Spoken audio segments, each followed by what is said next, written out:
Guys, what we have here is a Jetour X70 for collision repair and repaint. Realignment din ng door. Ayan yung damage niya. Nakapasok lang ito yesterday. Ayusin natin to.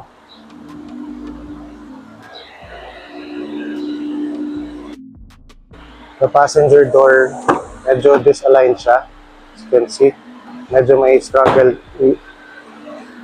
close yung door. Sira na rin yung chrome part ng cladding. So, i-repaint na lang natin yan to silver. Cladding for the passenger door is inside. Ayan siya, guys. Babalik natin yan. Okay. Yung clips pala nung cladding, medyo putol na yung iba. So, mare-repair din natin yan, guys. Parang wala nangyari. You can see misaligned yung front and rear doors. Ayan yung alignment, yung disalignment niya. Kita naman. For the inside, may damage din sa loob. May dent din, so ayusin din natin yan. Also yung inside ng door, meron din damage. So let's start with this. The client is also requesting to check the headlights of the Jetour. Kung pwedeng paliwanagin daw natin yung headlight. Tapos the doors, the lever inside, hindi na siya gumagana. So ayusin din natin yan. To this project, let's go.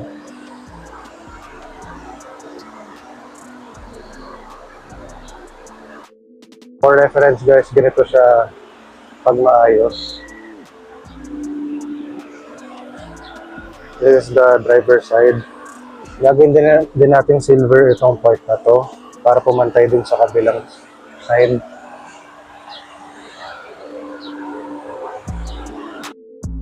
The client preferred not to have this done in casa kasi matatagalan daw to. Around, which is totoo naman guys, mga 3 to 4 months to or maybe more. Kasi this is a new brand sa Philippines, so wala pa siyang spare parts sa country natin. So dito try nating maayos to within a week or a week and a half yung sinabi ko sa client natin. So let's go. So this is the stock lights ng headlights ng Jetour X70. Halogen pa yung projector. Naka-projector siya pero halogen yung nakalagay na bulb. So papalitan din natin yan para mas malakas. Mahina nga naman yung buga. Start na tayo magbaklas guys ng sidings para masimulan na mag collision repair itong Jetour.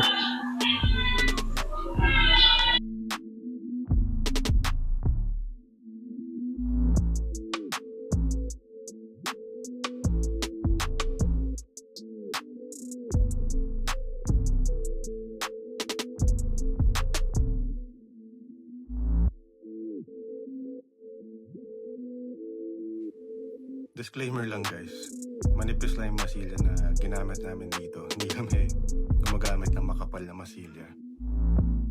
Na tinsmith works na to before pa namin lagyan ng masilya yung body. We're now testing na rin kung okay na yung lapat ng door, kung okay na yung pagsara at bukas ng pintuan. Okay na naman, tapos aligned na yung pinto. Here you can see medyo may konting misalignment pa. Adjust pa natin yan. And guys, finishing touches na tayo. Hindi na tayo nakapag-video ng painting process kasi medyo na-busy tayo dyan. So, eto na siya. Patapos na. Binabuffing na yung panel. Woo!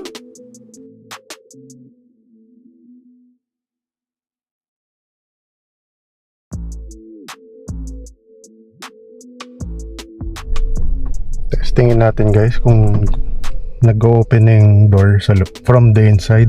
Kasi nung dinala to sa shop, hindi siya nag-open. Nasira yung mechanism. Naayos na natin to. So test natin. So nag-open na siya ngayon guys. Good day guys. Today mag-install tayo ng LED sa headlight nung Jetour. Cool. Say hi Miles. I'll just get my light.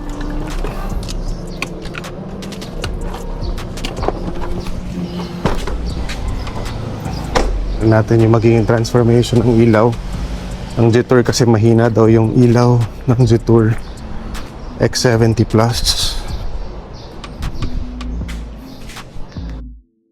Pakita ko sa inyo yung stock lights ng Jetour X70. Yan. Naka-halogen siya. Yun sa kabila tinanggal na namin. Naka-halogen lang siya. As you can see. Yan. Halogen lang yung stock bulbs. Palitan natin ng LED para mas maliwanag. This is the XHP 70.2,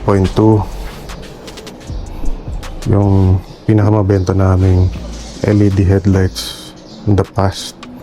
Liwanag siya, suitable for projector headlights. Yan siya, best selling namin to dati. We're trying to get back on the LED part of our business. So install natin. Ayan, natanggal yung takip na to, tapos may bulb yan sa loob. Ayan, pakita ko yung bulb.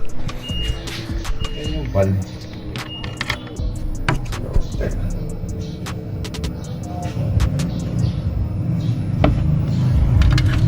Ayan, yun yung bulb niya. HB3 9005 yung bulb. Gagawin dyan. Tapayin lang. Ikot lang yun. Teka. Balik natin yung camera. Okay, ito yung papalitan. Oo, yun lang yung papalitan. Kala ko po yung Hindi. Iniikot lang siya. Yan. So ito na yung bulb guys. So ilalagay natin to.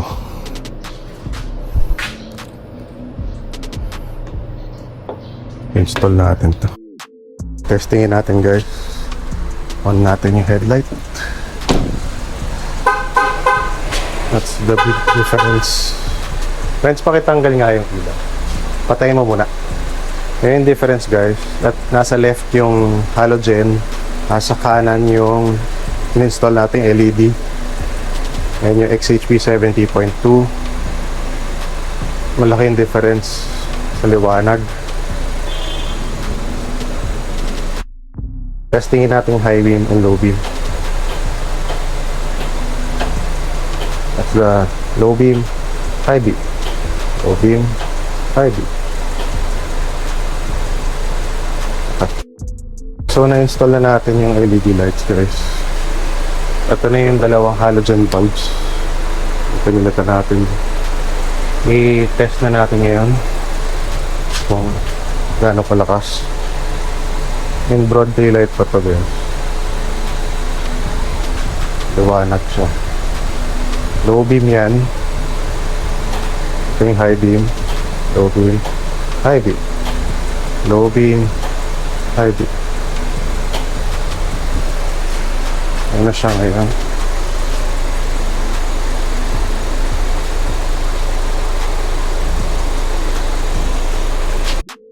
Ano yung bagong LED light? Ito konti. Wala sa liwanag na rin talaga siya. Level pa rin siya kasi dahil sa projector. Yeah.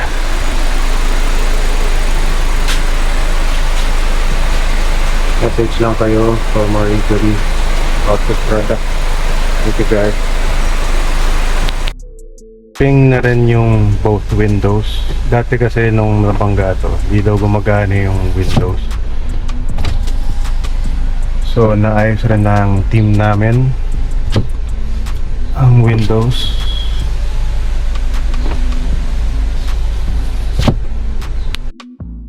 So ready for release itong Detour guys. Ito na yung side na may collision. Na-repair na natin ng maayos. Working na. Okay na, parang wala na nangyari guys. Both doors aligned. Wala nang damage. Parang wala nangyari guys.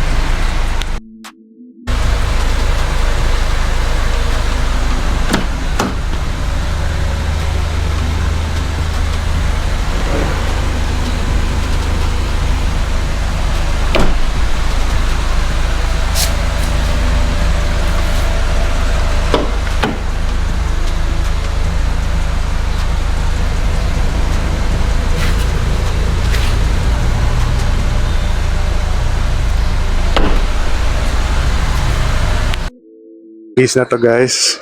Release na natin sa client. Yan na yung finished product. Parang wala daw nangyari, sabi ni client. Plus, naglagay tayo ng LED. So release na natin. Magasan natin guys.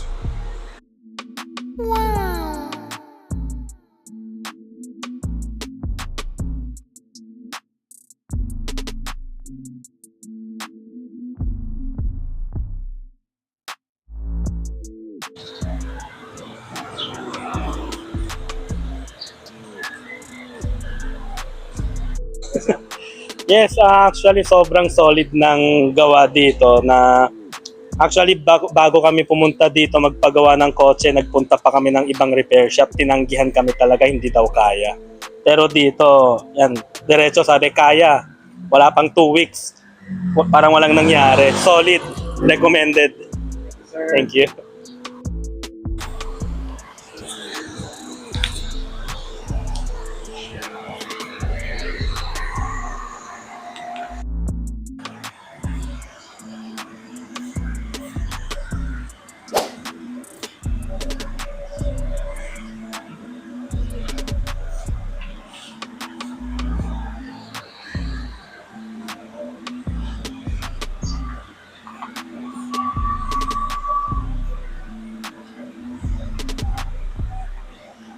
Thank you sir. Ingat po.